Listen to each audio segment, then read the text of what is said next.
어제 한덕수 국무총리 후보자의 배우자인 최화영 씨의 재산 증식에 대한 의문점을 제기했습니다.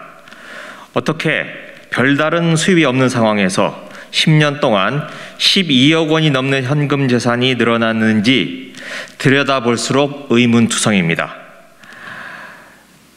특히 2021년 이후에만 20억 원이 새로 은행에 예금되고 증권을 사는 데 사용된 것에 대해 납득하기 어렵다고 의문점을 제기했습니다. 그런데 어제 KBS 보도로 의혹을 풀 단서가 확인된 것 같습니다. 최화영 씨는 2012년과 2021년 두 차례에 걸쳐 개인 전시회를 열었는데 두 차례 모두 미술품이 거래됐다는 것입니다.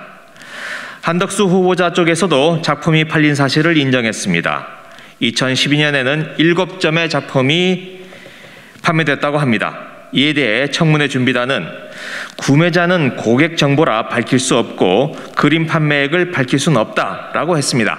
하지만 경향신문이 취재에 들어가자 효성그룹과 부영주택의 4점을 판매한 사실을 어쩔 수 없이 확인해 주었습니다. 한덕수 후보 쪽이 자료 제출을 거부하는 등 사실관계를 은폐하는 데 급급한 모양새입니다. 특히 2021년 두 번째 전시회에는 몇 점을 판매했는지 밝히지 않고 있습니다. 전시회를 주관한 갤러리 대표는 모른다라고 거듭 취재에 응하지 않고 있다고 합니다. 경향신문에 따르면 한덕수 후보 부인은 전체 판매액은 모른다라고 답했습니다. 20점밖에 안 되는 그림 판매액을 모른다는 게 도저히 이해가 되지 않습니다. 그러면서도 지난해 거래된 작품의 세금 신고 기한이 5월인데 정확히 세금을 신고할 예정이라고 합니다. 이게 무슨 말인지 이해가 되지 않습니다. 정찰가가 있는 것도 아닌데 판매 가격을 축소할지 수량을 누락할지 어떻게 검증할 수 있습니까? 아니 애초에 작품을 팔아놓고 그 사실을 일체 밝히지 않았던 후보자와 배우자가 5월에 뒤늦게 세금 신고할 계획이 실제로 있었던 것인지도 원초적으로 의문이 듭니다. 언론에서 확인되자 부랴부랴 세금을 신고하겠다며 진화에 나서는 것이 아닙니까? 청문회가 끝나고 국회 인준투표가 다 마무리된 뒤에야 세금을 신고하겠다는 말로 들립니다. 제가 어제 의혹을 제기하자 한 후보자 측은 증가분의 절반은 한 후보자가 배우자에게 증여한 것이고 나머지 절반은 어머니에게 상속받은 재산과 예금이자 증가분이라고 해명했습니다. 여기 어디에도 미술품 판매 대금은 없습니다. 언론에서 사실을 확인하자 이제야 팔았다라고 밝히는 것 아닙니까?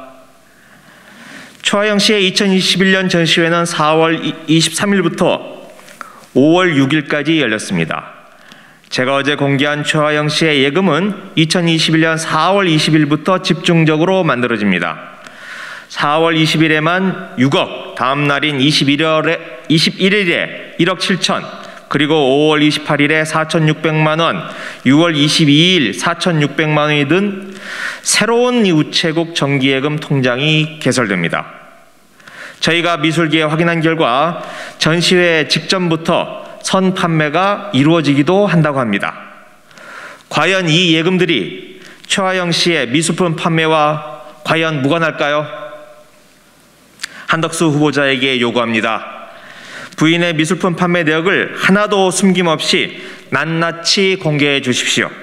어떤 작품을 누구에게 얼마에 팔았는지, 미술품 판매 수익은 어떻게 처리했는지, 세금은 제대로 냈는지 밝히시고 그 자료를 인사청문특위에 제출해 주시기 바랍니다. 지금 한 후보자 측은 자료 제출 요구에 대단히 불성실하게 임하고 있습니다. 거의 모든 자료에 대해 없다, 모른다, 제출할 수 없다, 개인정보다 라고 제출을 거부하고 있습니다. 인사청문특위를 농락하는 수준입니다. 더 이상 이렇게 얼렁뚱땅 넘기려 하지 말고 철저하게 검증에 임해 주시기를 강력히 촉구합니다.